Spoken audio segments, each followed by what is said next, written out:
Hey, so you guys seen the news this week?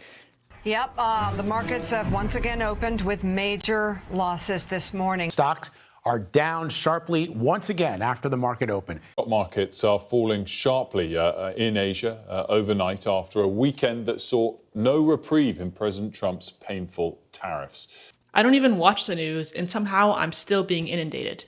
Needless to say, it's been a rough week for the market and really the economy overall, ever since Tangerine Mussolini over there decided to crash the stock market with his super stable genius tariffs, while somehow trying to convince the public that this is a good thing, despite the fact that your retirement accounts are bottoming out and literally everything we buy is about to become way more expensive. And hey, don't even think about the fact that you might even lose your job in this mess.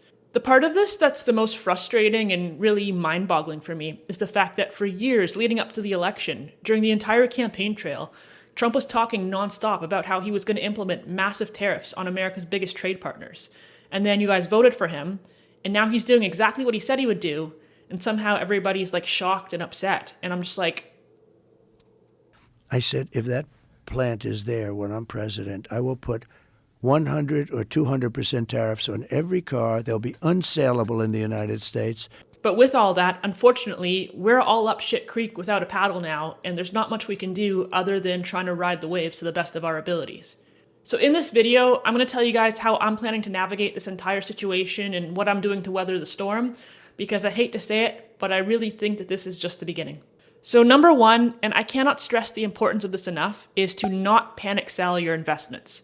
If you're just like a casual investor, it can be terrifying to log onto your accounts and see that you've lost essentially tens of thousands of dollars within just a few days. But the truth is that you haven't actually lost anything until you sell. But unfortunately, for a lot of people, panic selling is the name of the game. And when you do panic sell, two things happen. Number one is you actually force the price of that stock even lower. But number two is you cement your losses. Buy high, sell low, am I right? Any money that you have invested in the markets should be invested for the long term. And with the assumption that it is, and that you're not going to need this money for the next 10 or 20 or even 30 years, the drop we're seeing right now really is not going to be that significant. In fact, if you zoom out, you'll see that many dips like this have happened over the last several decades, including during COVID and when the Russia-Ukraine thing started and many times before that. But it always recovers. Sometimes it takes months, sometimes it takes years, but the market always bounces back, and this time won't be any different. If it stresses you out, don't look, but just know that it will sort itself out eventually, as long as you don't panic sell. So with all that in mind, you want to make sure that you're doing whatever you can to avoid putting yourself in a situation where you'll be forced to sell your investments at a loss to cover an unexpected emergency or even just your day-to-day expenses. With the tariffs that are being implemented, everything you buy on a regular basis is about to get a lot more expensive, even if you shop locally, even if you prioritize buying things that are made in the country you live in. I think that a lot of people truly don't understand how supply chains work, so let me give you an example. I'm a Canadian, and let's say I wanted to go buy some maple syrup, right? That's something that we make in Canada. I think it would be hard for me to find a brand of maple syrup that's not made in Canada. So you'd think a Canadian buying Canadian maple syrup shouldn't be subject to any tariffs, right? Wrong. Because even though the sap might come from Canadian trees and the syrup might even be bottled in a Canadian factory, what about the tools and machinery required to extract the sap and turn it into syrup and to bottle it in the production factory? What about the bottles themselves? Where are they made? What about the boxes that they put the bottles in? If you live in Florida and you want to buy Florida oranges, tariffs are still going to affect you because those oranges might be grown in Florida, but what about the hoses that are used to water the trees? What about the fertilizer that's used to fertilize the soil? What about the ladders that the workers use to reach the oranges and pick them off the trees? What about those mesh bags that the oranges are packaged in the grocery stores? I think you get the point. I'm not a state. I'm a monster.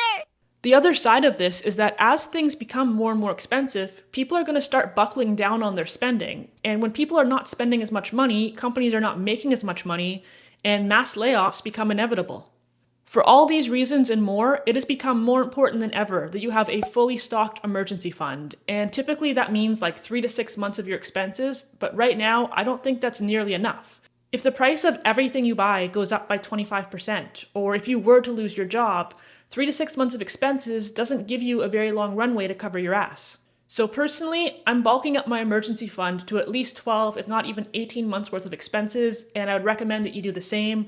The only way to do it, unfortunately, is to cut your discretionary spending wherever you can, try to lower your expenses so that you can increase your savings rate. But let's say you have a well-stocked emergency fund already and you're generally doing okay financially overall. Now is actually a great time to buy more stocks, to buy more investments. The saying is buy low, sell high, right? Well, right now is your chance to buy low. So with the presumption that you're not going to be needing this money for the next several years like we were talking about, there's no reason to see the stock market as anything other than on sale right now. If you drove past a gas station and you saw that gas was 10 cents cheaper today than it was when you filled up last week, would you be upset? Or would you just jump on the opportunity to fill up again while prices are low? Time in the market always beats timing the market, which means that you should be investing consistently regardless of what the current price is. Historically speaking, the market's best 10 days over the last 30 years all occurred during a bear market or the first couple weeks of a bull market, which means that if you just sit around waiting for the market to recover rather than continuing to invest even when things are down, you'll wind up with significantly lower returns in the long run. The stock market is on sale, and personally, I'm stocking up while the prices are good. And finally, let's talk about diversification of income, because I think that this is more important now than it ever has been before. No matter what it is you do for a living, there's a pretty real chance that your job could be negatively impacted by the economic situation we're heading into. If you own a business or work for a business that sells any product or service that's not 100% necessary, there's a pretty good chance that you're going to see a drop in sales this year. And if you own or work for a business that sells something that is necessary, there's still a good chance that you can see a drop in sales this year. As tariffs cause prices to rise, people are going to be buying less things. To be frank, even somebody in my position is at risk because as a content creator, my main source of income comes from brand deals. But if people aren't spending money, people aren't buying things, all of the brands that typically sponsor my videos are going to have lower marketing budgets, which means that fewer sponsorship opportunities are going to be available, or they're going to pay a lot less than they currently do. And I don't say any of that for pity. I'm fine. I don't need pity. I'm just pointing out that everybody's going to be affected by this regardless of what you do for a living.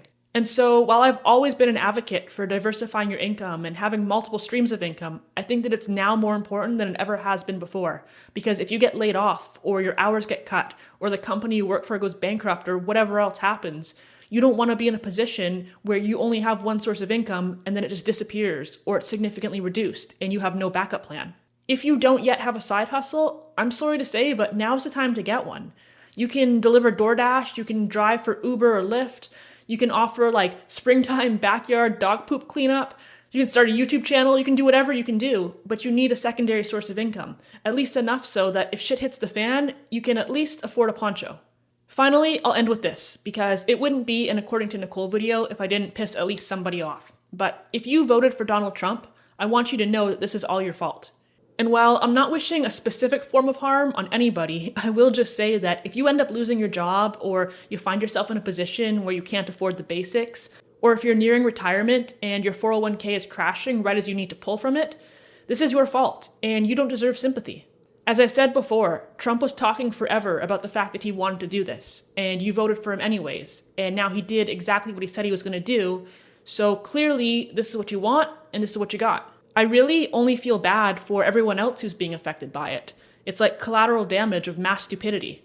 It's really saying a lot because I know for a fact that we learned about tariffs in like grade 9 or 10. We learned what they are and how they work. But one of the most common Google searches over the last several months has been, what are tariffs? So that means that millions of people decided to vote for something that they don't even understand and just chose to blindly believe a documented pathological liar. And that's really concerning. The idea that tariffs will be good for the US in the long term by encouraging more domestic manufacturing is also a fallacy, because a lot of people don't seem to realize that the only thing that's making consumer goods so affordable in the first place is cheap foreign labor. Like if you wanted to buy a $100 pair of Nike shoes that are made in China and Trump put a 25% tariff on them, now those shoes are going to cost you $125. But if Nike moved their manufacturing to America, those shoes would cost at least $125, if not a lot more, because the cost of labor is going to go through the roof. No matter what, the consumer loses, because despite the Kool-Aid you've been drinking, China is not going to pay the tariff. Canada is not going to pay the tariff.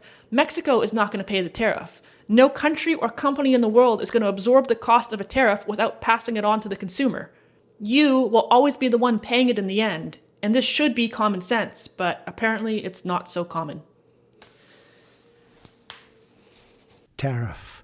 It's more beautiful than love. It's more beautiful than anything. It's the most beautiful word.